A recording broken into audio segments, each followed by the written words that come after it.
Nos forces armées liquident des terroristes mercenaires et poursuivent leurs résidus.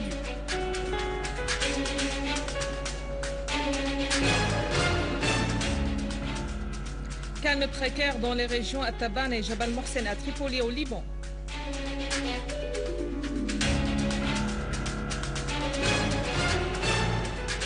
« 16 tués et 180 blessés dans des affrontements renouvelés à Zlatan entre les tribus libyennes.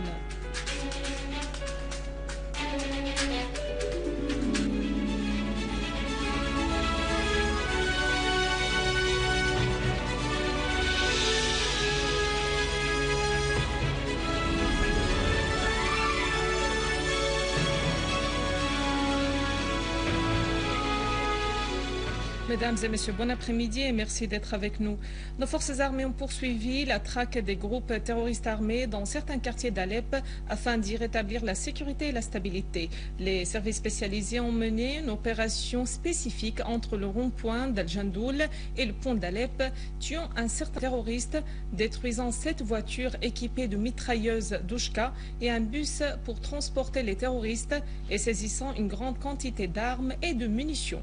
Une unité de l'armée arabe syrienne s'est accrochée avec certains terroristes près des logements Al-Fardos, faisant un grand nombre de tués et de blessés dans les rangs des terroristes.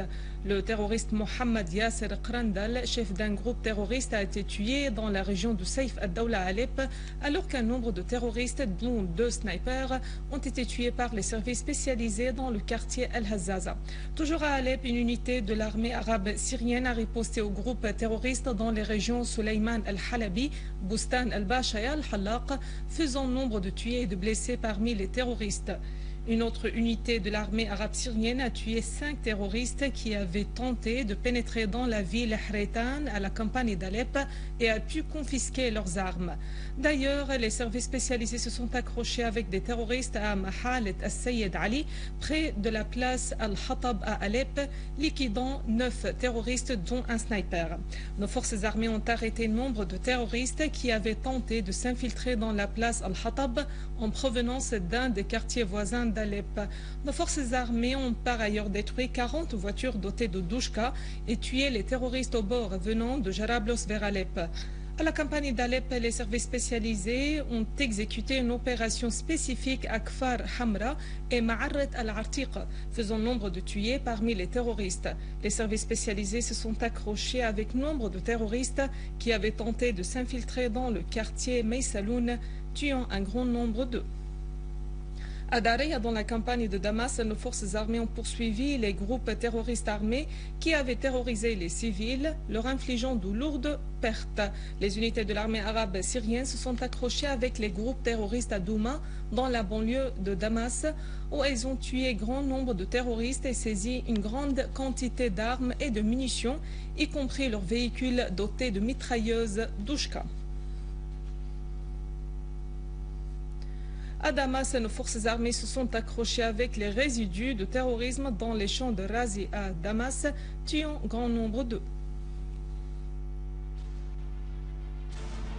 Dans ce secteur, nos forces armées ont abattu un grand nombre d'eux et saisi une grande quantité d'armes et de munitions, y compris leurs véhicules dotés de mitrailleuses Douchka. Nos forces armées ont également mené un assaut suivi de perquisitions dans les repères et abris des terroristes où elles ont trouvé, selon une source autorisée, un entrepôt d'armes et de munitions dont des lance-roquettes RPG, des têtes de roquettes, des grenades d'assaut de fabrication israélienne, des fusils automatiques, des appareils de communication et de diverses munitions. Plusieurs terroristes abattus étaient de nationalité étrangère. Les habitants du gouvernorat d'Idlib prennent la décision de se débarrasser des décombres entassés dans les rues à cause des agressions des gangs terroristes et ce pour que la vie continue dans leur gouvernorat. Le gouverneur d'Idlib descend dans les rues et inspecte de visu l'état d'avancement des travaux et de réparation des services sabotés par les terroristes. Idlib se remet de son trébuchement momentané et reprend ses activités quotidiennes habituelles, surtout en ce moment de week-end prolongement de l'Aïd al-Fitr. À vrai dire, les parcs et les espaces verts ont été envahis par les habitants, profitant du retour de la sécurité et de la quiétude dans le gouvernorat.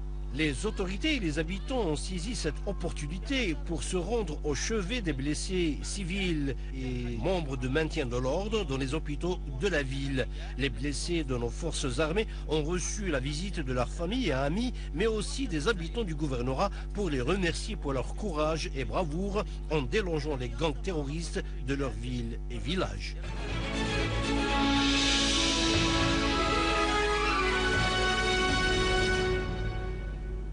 L'Inde a affirmé son refus de toute intervention militaire étrangère dans les affaires intérieures de la Syrie et la nécessité de parvenir à un règlement pacifique de la crise avec l'aide de la communauté internationale pour mettre fin à la violence et se mettre à la table des négociations. Rajan Mathai, ce secrétaire indien des Affaires étrangères, a affirmé dans une conférence de presse tenue aujourd'hui à l'occasion de la visite prévue du Premier ministre Manmohan Singh à Téhéran pour assister au 16e sommet du mouvement des pays non alignés que son pays adopte le plan d'Annan aux 6 points pour le règlement de la crise en Syrie. Un calme précaire a régné ce matin sur la ville de Tripoli au nord du Liban. Quelques coups de feu dus à des tirs de snipers ont retenti malgré le déploiement intensif de l'armée libanaise. De nombreuses patrouilles de l'armée libanaise ont circulé entre les deux quartiers de Jabal Mohsen et At-Tabana pour faire face aux éléments armés qui ont déstabilisé la ville. 3 morts et 12 blessés, tel est le bilan des événements ces dernières 24 heures à Tripoli. En Libye, le désordre règne toujours après l'intervention de l'OTAN et l'absence de l'autorité de l'État. 16 personnes ont été tuées et plus de 180 autres blessées dans la ville de Zlatan où des accrochages tribaux se sont déroulés hier. Des sources informées ont indiqué qu'une fabrique de chaussures et un atelier de produits agroalimentaires ainsi que 6 maisons ont été brûlées dans cette ville. D'autre part, à Sebha, au sud de la Libye, 2 ouvriers de nationalité africaine ont été tués et plusieurs autres ont été blessés dans une explosion qui les a visés. En Afghanistan, 4 soldats australiens ont été blessés, dont un dans un état critique. Selon le ministère australien de la Défense, 4 soldats ont été blessés dans l'explosion d'une charge artisanale dans le secteur d'Urzogan. La même source a précisé que l'opération a eu lieu lors d'une patrouille avec des forces afghanes.